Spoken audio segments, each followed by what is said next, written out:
이제 지난주 금요일부터 우리 21일간 열방과 함께하는 2019 다니엘 기도회가 시작이 되었습니다. 저희 교회에서도 협력교회로 매일 저녁 8시부터 10시까지 이 다니엘 기도회가 진행이 되고 있는데요.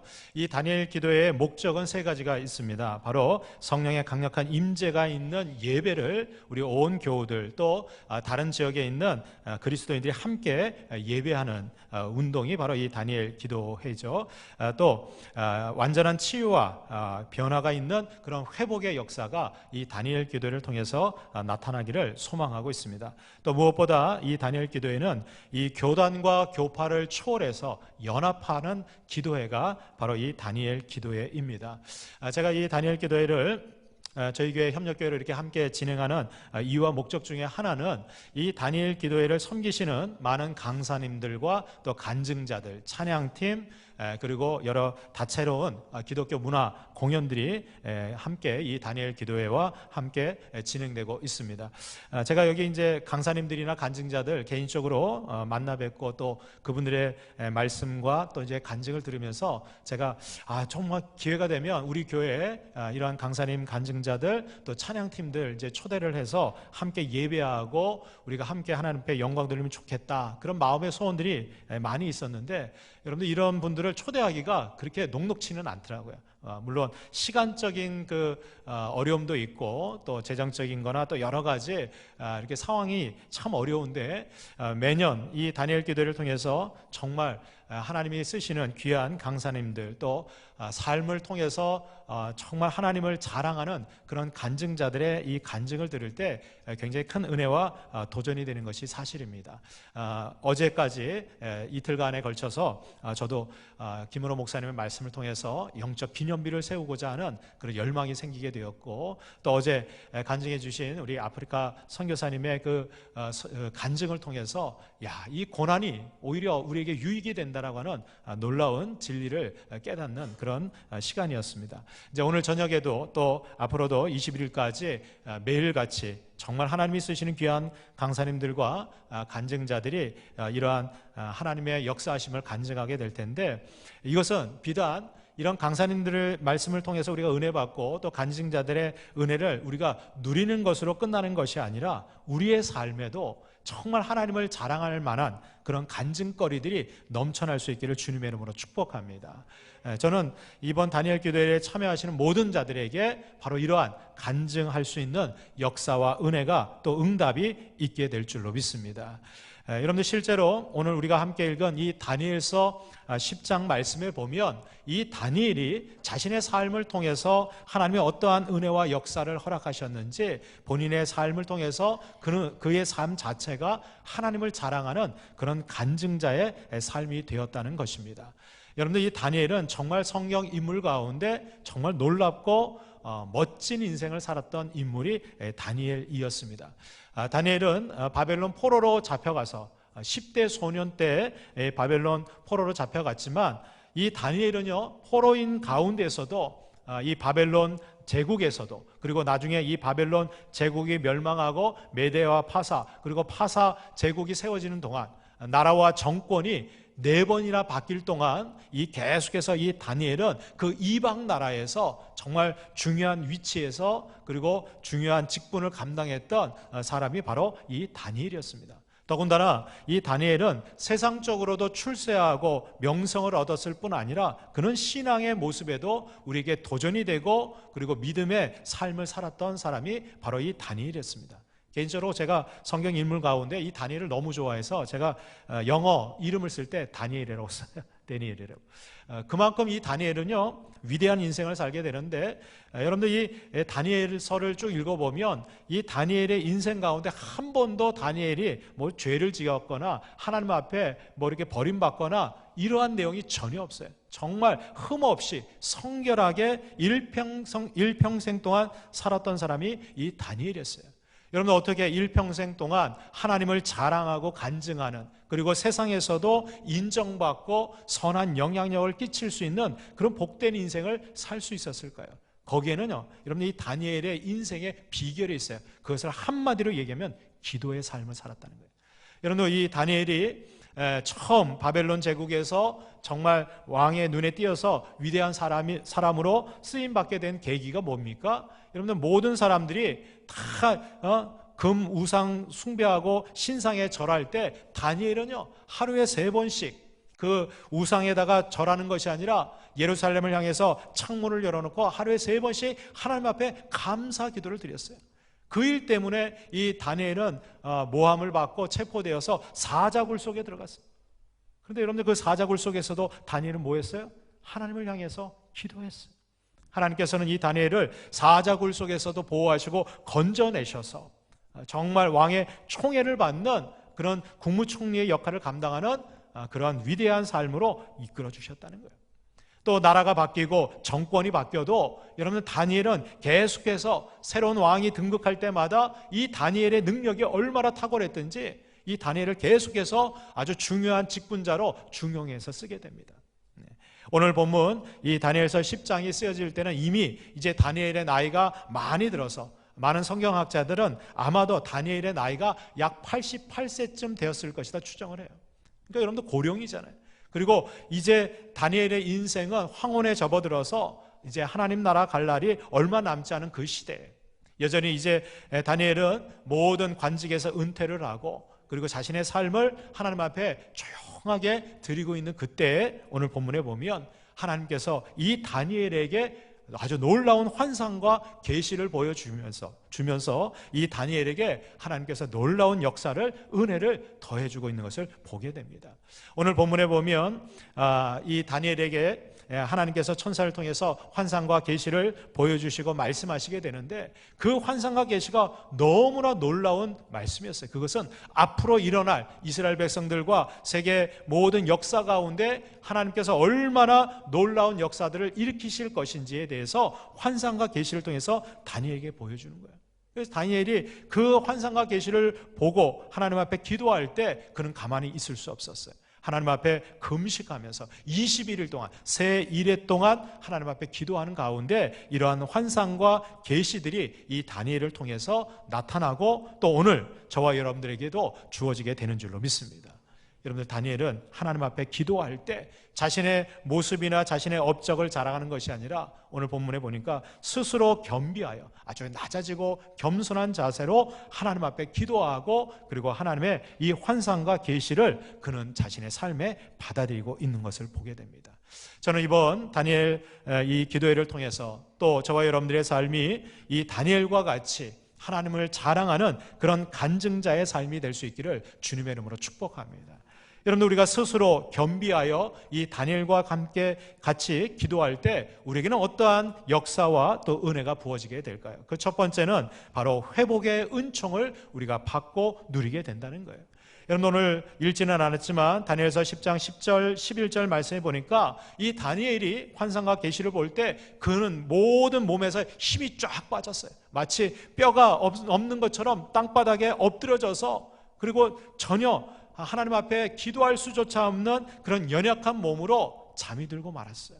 여러분 그런 때가 있잖아요. 우리의 삶이 너무나 엄청난 하나님의 그 환상과 계시를 보게 될 때 두려움으로 그리고 경외함으로 기운이 쭉 빠지고 아무 일도 할 수 없는 연약한 모습으로 우리가 딱 이렇게 낙심하고 어쩌면 그런 절망 가운데 있을 때 여러분 하나님께서는 이 다니엘을 그냥 지나치시지 않았어요. 10절 말씀해 보니까 한 천사를 보내서 이 다니엘에게 하나님께서 위로와 소망을 주시는데 한 손이 이 다니엘을 어루만지기 시작합니다. 천사가 어루만져. 근데 여러분 생각해 보세요. 내가 지쳐서 정말 내 힘으로 도저히 일어날 힘조차 없을 때 하나님의 손길이 나를 어루만져 주실 때 여러분들 이 다니엘이 그 손길이 느껴질 때 떨림이 오는 거예요. 감동이 오는 거예요. 야, 나같이 연약하고 보잘것없는 이 존재에게 하나님께서는 어떻게 해요? 한 손을 내미셔서 그를 어루만져 주시는 거예요. 그랬더니 이 다니엘이 막 떨림이 오고 감동이 오는데 그가 내 무릎과 손바닥이 땅에 닿게 일으키고 이제 주저앉아서 완전히 널브러져 있는 이 다니엘을 이렇게 세우는 거예요. 힘을 주면서 이렇게 세우는 거예요. 그리고 이렇게 얘기합니다. 큰 은총을 받은 사람 다니엘아, 내가 내게 이르는 말을 깨닫고 일어서라. 내가 내게 보내심을 받았느니라 하더라. 그가 내게 이 말을 한 후에 내가 떨며 일어서더니. 할렐루야. 여러분들, 우리가 아무리 절망 상태에 있고 내 힘과 내 능력은 부족할지라도 하나님의 손길이 나를 어루만지시고 나에게 큰 은총을 베풀어 주실 때 우리는 어떠한 삶의 모습일지라도 회복되고 일어나게 될 줄로 믿습니다. 여러분들, 세상에서 있는 거 다 빼앗기고 없어져도 하나님의 은총만 받으면 여러분들 누구든지 회복되게 될 줄로 믿습니다. 여러분들, 이러한 모습들이 성경에 보면 곳곳에 우리에게 보여지고 나타나고 있어요. 여러분들, 열왕기상 19장에 보면 그 위대한 능력의 선지자 엘리야, 갈멜산에서 이방 선지자들, 바로 바알 선지자, 아세라 선지자 850명과 대결해서 놀라운 승리를 거뒀던 능력의 선지자가 바로 이 엘리야였어요. 그런 대적들 앞에서 담대하게 하나님 앞에 제단을 쌓고 물을 붓고 기도할 때 하나님께서는 하늘에서 불을 내리셔서 이 엘리야의 제단을 다 태우시고 살아계신 하나님을 증거해 주셨어요. 그랬던 이 능력의 선지자 엘리야가 바로 이세벨이라고 하는 이 여인의 악담, 내일 이 시간까지 너를 죽이지 않으면 모든 신들이 내 머리 위에 벌을 내리기를 원한다, 이 말을 듣고 이 엘리야가 낙담이 됐어요. 어디로 갑니까? 저기 광야로 가가지고 로뎀 나무 아래에서 하나님, 이제는 됐습니다. 저는 이제 아무것도 할 수 없고 제 생명 보잘것없습니다. 우리 조상들이 다 죽음을 맞이하고 돌아간 것처럼 제 생명도 여기서 거두어 주옵소서. 이젠 끝났습니다. 이젠 더 이상 할 일이 없습니다. 그리고 어떻게 해요? 로뎀 나무 아래에서 죽기를 간구하고 이 엘리야 선지자는 아무런 기운이 없어서 그냥 거기서 잠이 들었어요. 그런데 하나님께서는 이 엘리야 선지자를 어떻게 보셨어요? 천사를 보내셔서 열왕기상 19장 5절 7절에 보니까 로뎀 나무 아래에서 누워 자고 있었던 이 엘리야에게 천사가 와서 어떻게 어루만지면서 그에게 이르되 일어나서 먹으라. 그래서 이 엘리야가 그 잠든 곳에서 일어나서 보니까 그 숯불에 구운 떡과 한 병 물이 있다는 거예요. 여러분, 하나님이 천사를 통해서 이 엘리야에게 먹이시는 거예요. 그래서 이 엘리야가 일어나서 그것을 먹고 마시고 다시 여전히 기력이 회복되지 않으니까 또 누워서 잠이 들었어요. 그랬더니 어떻게 하나님이 또 천사를 보내서 또 와서 어루만지면서 이르되 일어나 먹으라. 그러면서 이렇게 얘기합니다. 내가 갈 길을 다 가지 못할까 하노라. 여러분, 이 말이 뭐예요? 아직 너는 여기서 죽음을 맞이할 그럴 때가 아니라는 거예요. 여러분, 한번 따라해 봅시다. 사명자는 죽지 않는다. 여러분들 믿으세요? 네. 여러분들, 하나님이 주신 사명을 이룰 때까지 그 사명자는 절대로 죽지 않습니다. 그러나 여러분들, 사명이 끝나면 우리가 아무리 오래 살려고 해도 여러분 하나님 나라 가게 되는 거예요. 우리가 이 땅에 살아가는 것은 여러분들 우리의 생명보다 사명이 더 중요한 거예요. 그래서 이 엘리야는 나는 이제 사명 다 감당하고 이제는 저는 여기서 죽었으면 좋겠습니다 얘기할 때 아니라는 거예요. 하나님께서 아직 엘리야, 너는 사명 감당해야 될 남아있는 사명이 있다는 거예요. 그래서 이 떡과 물을 먹고 내가 지시하는 호렙산으로 가라는 거예요. 거기에서 내가 너에게 말해주겠다는 거예요. 너에게 남아있는 사명이 있다는 거예요. 근데 놀라운 사실은 왜 떡과 이 물을 먹였느냐? 여러분들, 이 육신이 연약하면 여러분들 아무리 영적으로 충만해도 육신에 우리는 지배를 받기 때문에 도저히 걸어갈 수 없는 거예요. 그래서 내가 갈 길을 다 가지 못할까 하노라. 이 떡과 물을 먹고 하나님이 명령하신 곳으로 가라는 거예요. 놀라운 사실은 열왕기상 19장에 보면 이 호렙산까지 40주야 40일 동안 낮밤으로 걸어서 가는데 이 엘리야가 그 말씀해 보니까 그 식물의 힘을 의지해서 갔다 이렇게 증거하고 있어요. 하나님께서는 낙심하고 절망하고 아무런 힘도 없는 이 엘리야에게 천사를 통해서 떡과 물을 공급해 주시고, 그래서 육체의 힘을 어떻게 해요? 회복시켜 주시고, 또 그들에게, 그 엘리야에게 사명을 다시 주시는 은총을 허락해 주셔서 이 엘리야를 이끌어 가십니다. 그런데 호렙산 굴 속에 있었던 이 엘리야에게 바람이 지나가고 큰 불이 지나가고 지진이 지나가고 그곳에서도 하나님의 음성이 없던 이 엘리야에게 다 지나간 후에 세미한 음성이 이 엘리야에게 주어지게 되는 줄로 믿습니다. 하나님께서는 이 엘리야에게 남아있는 사명, 두 명의 왕에게 기름을 부어서 왕으로 삼을 것과 자신의 후계자 엘리사에게 기름을 부어서 하나님의 이 귀한 선지자 사역을 위임하고 감당할 수 있도록 마지막 사명을 이 엘리야에게 허락해 주신 줄로 믿습니다. 여러분, 그렇습니다. 오늘도 우리가 낙심하고 절망할 때 여러분들 포기하고 그리고 그냥 우리의 삶을 그냥 내던져버리는 것이 아니라 우리가 겸비하고 하나님 앞에 기도하면 하나님께서는 저와 여러분들을 회복시켜 주시는 은총을 더해 주실 줄로 믿습니다. 여러분들 엘리야의 마지막은 어땠어요? 죽음을 보지 않고 불병거를 타고 하나님 나라 가게 된 줄로 믿습니다. 로뎀 나무에서 비참하게 그냥 죽음을 맞이하는 그러한 삶이 아니라 불병거를 타고 하나님 나라로 죽음을 뛰어넘어서 살아가는 것, 여러분들 이것이 바로 저와 여러분들을 회복시켜 주시는 하나님의 은총이 될 줄로 믿습니다. 두 번째로 우리가 스스로 겸비하여 기도할 때 하나님께서는 하나님의 뜻과 환상을 깨닫게 하시고 보여주신다는 거예요. 여러분들 14절 말씀해 보니까 이 다니엘이 하나님 앞에 기도할 때 하나님이 보여주시는 그 환상이 너무나 엄청난 환상이었어요.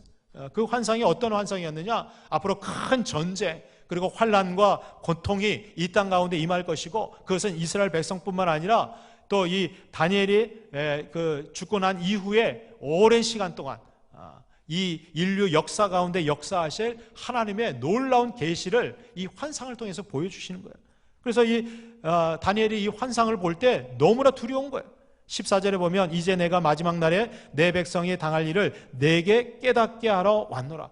하나님께서 왜 이 천사를 다니엘에게 보내서 이 환상을 보게 하셨느냐? 그것은 다니엘이 하나님 앞에 세일 동안 기도할 때 하나님이 그것을 들으시고 어떻게 해요? 다니엘에게 이 인류 역사에 앞으로 일어날 일들을 보게 하시고 깨닫게 하기 위해서 그 환상 가운데 이 천사를 보내주셨다는 거예요. 그런데 여러분들 이 환상이 언제 일어날 일인 줄 아세요?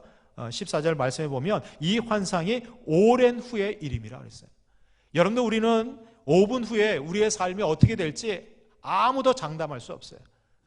1시간, 내일, 1년 후에 어떠한 일이 우리에게 벌어질지 우리는 알 수가 없어요. 그런데 하나님께서는 이 다니엘에게 개인의 인생뿐만 아니라 어떻게 해요? 인류 전체의 역사, 그리고 그 앞으로 일어날 일들이 10년, 20년, 아니 수백 년 후에 나타날 그 일들을 환상을 통해서 어떻게 해요? 다니엘에게 깨닫게 주셨다는 거예요.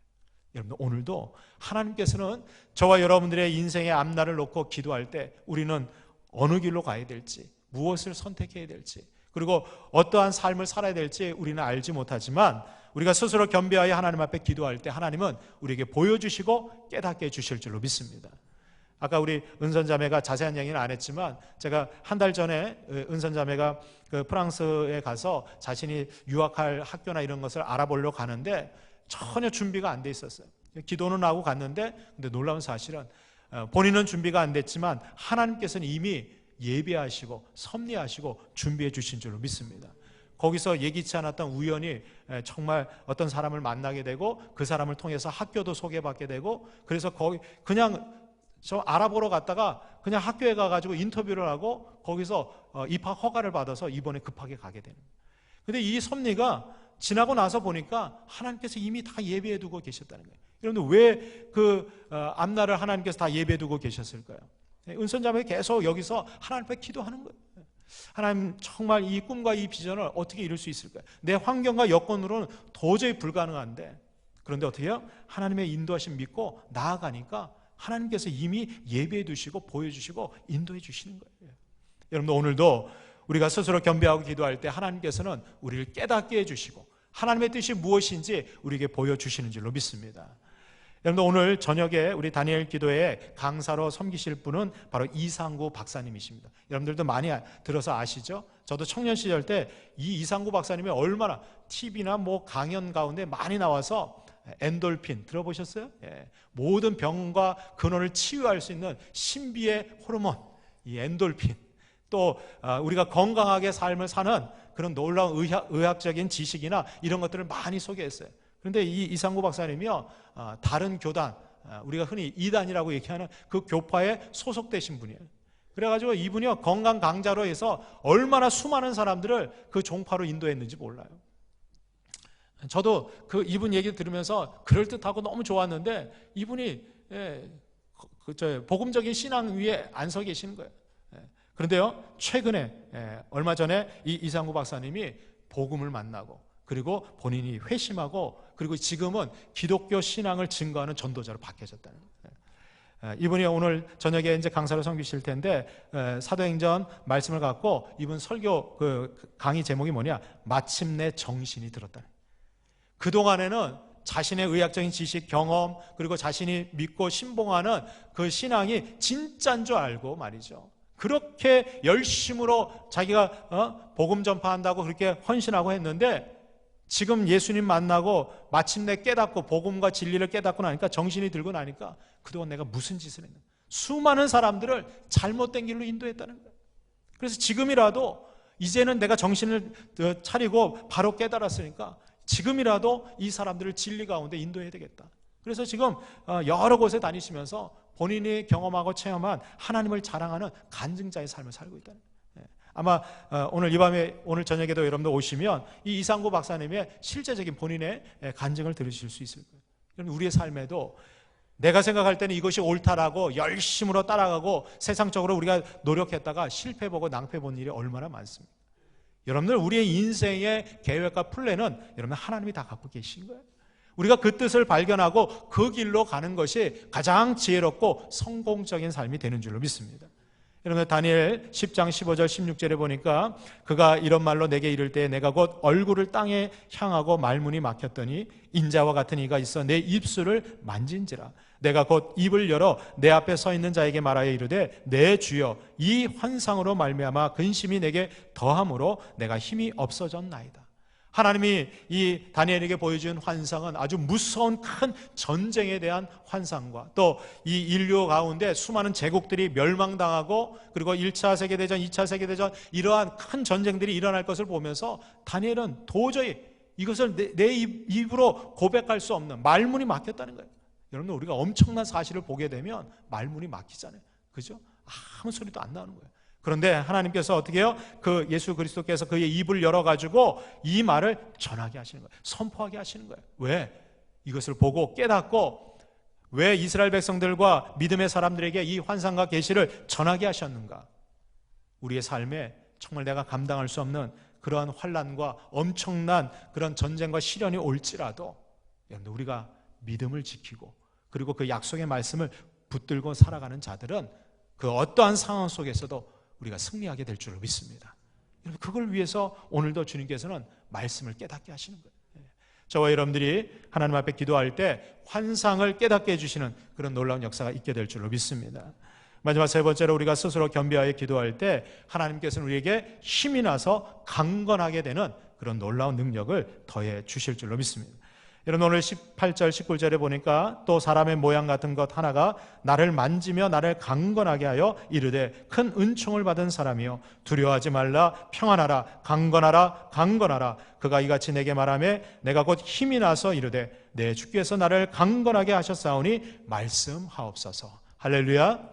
여러분, 다니엘이 하나님의 환상과 또 이 천사를 통해서 회복은 됐지만 도저히 이 사명을, 자신은 나이도 많고 이제는 아무런 능력도 힘도 가진 것도 없는데 내가 어떻게 이 사명을 감당할 수 있을까? 여러분, 하나님의 일은 내 능력으로 하는 것이 아니야. 여러분, 하나님은 사명을 주심과 동시에 하나님의 일을 감당할 수 있는 능력도 더해 주시는 줄로 믿습니다. 어떤 자들에게? 여러분, 하나님 앞에 겸비하고 스스로 기도하고 믿음으로 순종하는 자들에게는 이런 역사가 있는 거예요. 천사를 통해서 위로와 회복을 주셨던 그 주님께서 이제는 사람의 모양 같은 것 하나가 바로 이 다니엘을 만지세요. 그리고 어떻게 해요? 이제는 강건하게 해서 뭐라고 말씀하십니까? 두려워하지 말라는 거예요. 평안하라는 거예요. 강건하라, 강건하라. 하나님께서 말씀하시는 거예요. 여러분들, 하나님의 은총이 저와 여러분들에게 강건하게 할 때 여러분들, 다니엘이 어떻게 됐어요? 힘이 나서 이르되 내 주께서 나를 강건하게 하셨사오니 말씀하옵소서. 그렇습니다. 오늘도 하나님께서는 스스로 겸비하고 기도하고 사명자의 삶을 살아가기로 순종하고 결단하는 자들에게 여러분들 강건케 하시는 힘과 능력을 더해 주시는 줄로 믿습니다. 어제 다니엘 기도의 둘째 날 저녁 간증자로 아프리카에서 선교하시는 박상원 선교사님께서 간증의 말씀을 해주셨어요. 그 살아온 34년 동안 아프리카에서 선교하신 내용을 다 듣지는 못했지만 이분이 처음 초창기에 이 선교사로 부름받고 갔을 때 그때 거기서 당했던 그 고난들, 그것이 하나님의 축복이었고 유익이 됐다는 그 간증을 제가 들었어요. 제가 보면서 원래 이 박상원 선교사님은요, 선교사로 아프리카로 부름받아서 간 것이 아니었어요. 억지로 가게 됐어요. 원래 이 박상원 선교사님과 남편 되시는 분은 결혼할 때까지만 해도 신앙이 없었어요. 믿음 생활을 안 했어요. 그리고 결혼을 하고 그냥 세상적으로 성공하고 행복하게 사는 것이 그들의 인생의 목적이었어요. 그리고 결혼하고 얼마 되지 않아서 이 박상원 선교사님의 아들을 임신하게 됐는데, 임신하고 나서 이 남편이 갑자기 그 국비 그 지원 장학생으로 독일에 유학을 가게 된 거예요. 아마도 이제 이분이 재원이고 또 실력도 있고 그러니까 국가에서 국비를 들여서 이제 그 독일에 가서 공부할 수 있는 기회를 열어준 거예요. 그래서 이제 복중에 아기를 남겨두고 신혼부부죠. 그래서 박상원 선교사를 남겨두고 1년 정도 잘 우리가 기다리면 자기가 이제 그 독일 유학 마치고 돌아와서 우리가 행복하게 살자. 그리고 유학을 간 거예요. 그리고 이제 편지로 주고받는데, 그때가 뭐 거의 이제 60년대, 70년대 초니까. 근데 얼마 지나고 나서 이 독일에서 유학하고 있는 이 박상원 선교사는 이제 이제나 저제나 남편이 돌아오기를 기다리고 이제 아기가 출산해서 이제 그 양육하면서 키우면서 이 남편만 하염없이 기다리는 거예요. 근데 이 남편이요, 편지가 왔는데 어느 날 갑자기 자기가 거기서 신앙을 갖게 됐다는 거예요. 그리고 믿음 생활하고 교회를 다니는데 하나님이 자꾸 감동을 준다는 거예요. 무슨 감동을 주냐? 신학교를 가라고 하는 감동을 준다. 여러분들 이 박상원 선교사님 그 얘기를 들을 때 청천벽력. 아니 거의 독일에 국비 장학생으로 유학하고 빨리 돌아와서 가정을 건사하고 좋은 직장에 취업하고 행복하게 살아야 되는데, 아니 그곳에서 신학교를 간다니. 그러면서 이 박상원 선교사님한테 당신도 예수 믿고 신앙생활을 하라고. 그리고 계속 편지가 오는 거예요. 편지로 전도하는 거예요. 그래서 박상원 선교사님이 그런 생각을 했다는 거잖아요. 남편이 신앙생활하고 신학교를 간다 그러니까 내가 신앙생활 열심히 하면 남편이 빨리 돌아오겠지. 그래서 자기도 나름대로 여기서 신앙생활을 열심히 했다는 거예요. 뭐 금요철에도 가고. 그런데 그 신학교를 간 이 남편이 어느 날 또 편지가 왔는데, 자기가 또 영어권에서 좀 선교를 하고 싶다고 영국에 가서 또 공부를 한대. 그리고 영국으로 가버렸어. 이 박상원 선교사님은 아니 1년만 있으면 돌아오겠다라고 하는 이 남편이 독일에서 유학 마치고 또 영국을 와서 공부한다니까 얼마나 그러겠어요. 그럼 어떻게 해요? 기다릴 수밖에 없잖아요. 그래서 영국에 가 있는 그 남편한테 편지를 주고받는데 또 이상한 편지가 와요. 그 편지가 올 때마다 덜컥거리는 거예요. 편지가 뭐라 그러냐? 하나님이 나를 부르시는데 아마도 선교사로 나가야 될 것 같다는 거예요. 근데 선교지가 어디냐? 아프리카로 가야 될 것 같다. 그런데 이 박상원 선교사님이 도저히 이건 납득이 안 가는 거예요. 그리고 나서 한 3개월 정도 이 남편이 이제 한국에 돌아온 거예요. 와가지고 잠시 머물면서 얘기를 하는데 내내 선교사 나가자고 자꾸 꼬시는데 이 박상원 선교사는 마음이 열리지가 않는 거예요. 그리고 이 남편은 3개월 만에 다시 영국으로 돌아갔어요. 그리고 편지를 계속 주고받는데 어느 날부터인가 편지에 답장이 안 오는 거예요. 그리고 자기가 보낸 편지가 반송돼서 오는 거예요. 여러분들 얼마나 놀라고 걱정이 되겠어요. 근데 한참 시간이 흐른 후에 어느 날 남편으로부터 편지가 왔는데 아프리카 말라위에서 편지가 온 거예요. 하나님이 나를 부르셔서 내가 아프리카 선교사로 왔는데 여기에 너무 좋다는 거예요. 그분 표현 말, 이 아프리카가 알프스와 같이 너무 아름다운 곳이라는 거예요. 이 아프리카 말라위에 너무 좋으니까 내가 다 준비해 놨으니까, 근데 딱 한 가지, 가족이 없어서 너무 외롭고 쓸쓸하다. 당신하고 아들만 오면 그러면 너무 좋을 것 같다는 거예요. 그때 당시에 아들이 10살이었대. 제가 보니까 10년 동안 남편은 독일 유학 갔다가 영국 갔다가 아프리카 선교사로 간 거예요. 이런 거 보면 어떻게 했어요? 다 준비되어 있으니까 아무것도 가지지 말고 그냥 오라는 거예요. 그랬더니 이 박상원 선교사님이 그러면 자기가 비행기표 구해가지고 가겠다 아들하고. 거기 알프스와 갔다니까. 그러니까 가겠다는데 남편이 그러지 말라는 거예요.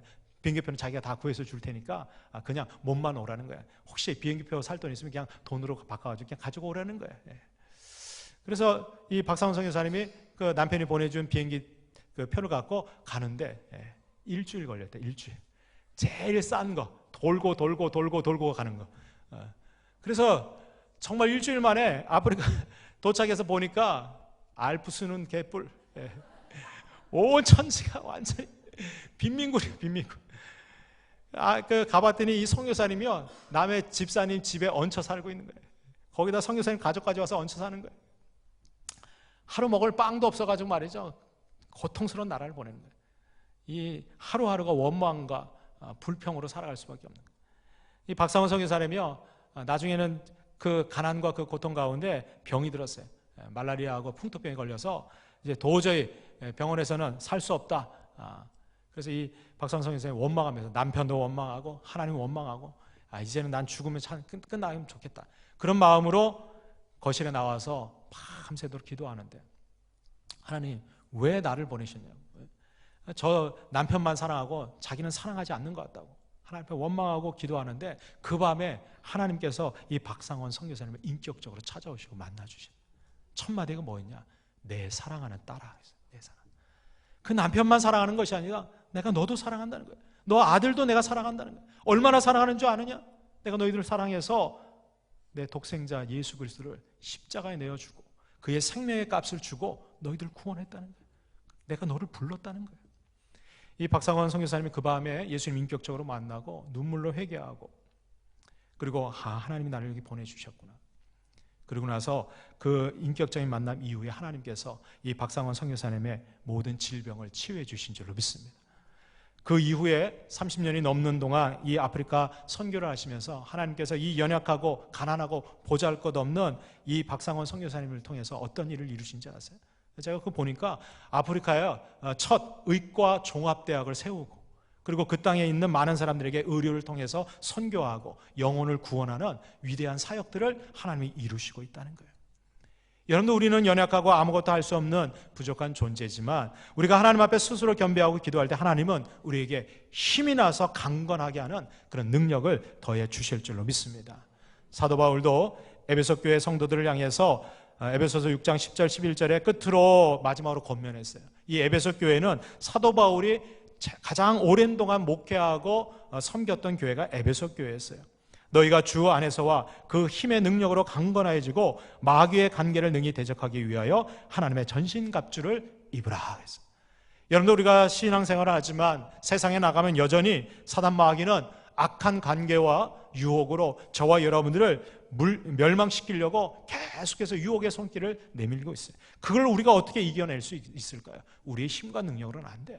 여러분 우리는 사단 마귀를 대적해서 이길 능력이 없어요. 그래서 사도 바울도 권면하는 거예요. 바로 주 안에서 바로 예수 그리스도 하나님이 주시는 그 힘과 능력으로 강건해져서 우리가 전신갑주를 입게 되면 능히 이 사단 마귀의 관계를 이기고 우리가 승리하는 삶을 살게 될 줄로 믿습니다.